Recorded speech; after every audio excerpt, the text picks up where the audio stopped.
राकेश के माता पिता की मृत्यु एक कार एक्सीडेंट में हो गई थी। राकेश अपनी पत्नी के साथ एक छोटे से घर में रहा करता था। राकेश के पिताजी अपना ढाबा चलाया करते थे। अब राकेश ढाबे पर जाने लगा था। जब से राकेश के पिताजी की मृत्यु हुई थी तब से ढाबा बिल्कुल बंद हो चुका था। आप लोग मुझे 10-12 दिन का समय दे दो, मैं आप दोनों लोगों के पैसे जल्दी ही वापस कर दूंगा। राकेश, हमें नहीं पता, हमें अपने पैसे 10-12 दिन के भीतर चाहिए।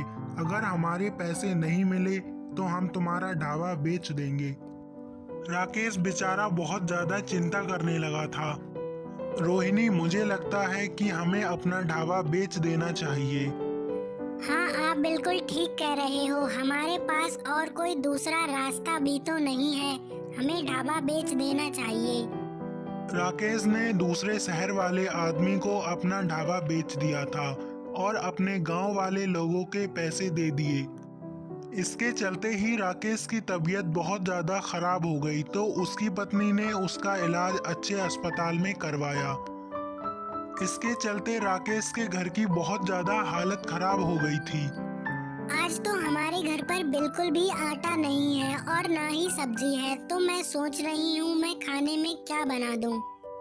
रोहिणी, मैं जानता हूँ ढाबे के जो पैसे थे वो मैंने उधार के दे दिए और जो बचे थे वो मेरे इलाज में लग गए हैं। कोई बात नहीं है, मैं रसोई घर में जाकर देखती हूँ। अगर कुछ होगा तो खाने को बना दूंगी। अगर नहीं हुआ तो फिर हमें भूखा रहना पड़ेगा। चलो ठीक है रोहिणी, तुम रसोई घर में जाकर देख लो। अगर कुछ खाने को हो तो बना देना और बाद में मुझे बुला लेना।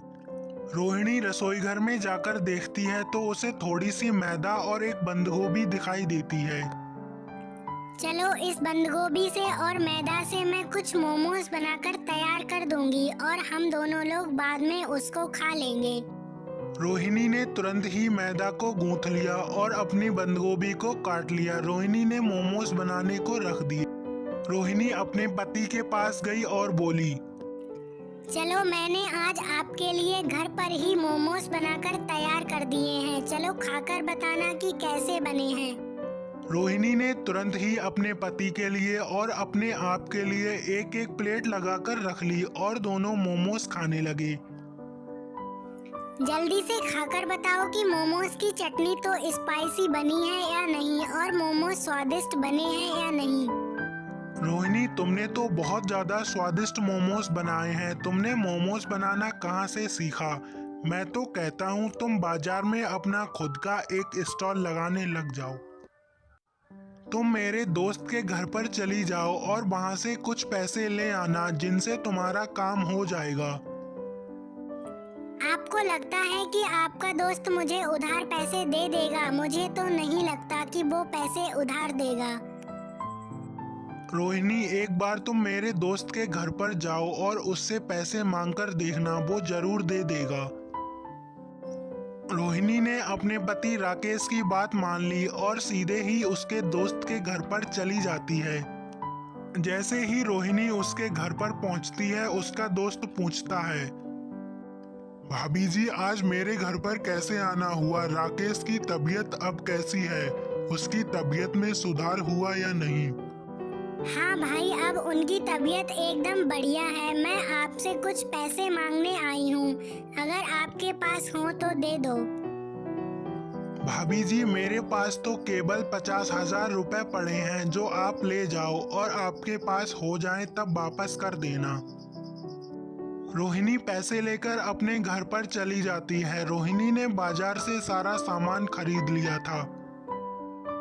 रोहिणी, तुम सब कुछ एकदम इतनी जल्दी से क्यों करने लगी हो? अभी तो शाम होने में बहुत टाइम बाकी है। आप बिल्कुल भी चिंता मत करो, जब तक समय होगा मैं सब कुछ बनाकर तैयार कर लूंगी। और वैसे भी शाम के 5 बजने वाले हैं। जैसे ही 5 बजे रोहिणी ने बाजार में जाकर अपना मोमोज का स्टॉल लगा लिया और उसके स्टॉल पर पहले दिन ही ग्राहक आने लगे।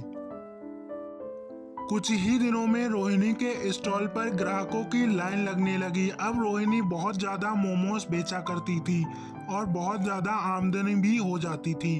रोहिणी अब खुश रहने लगी थी।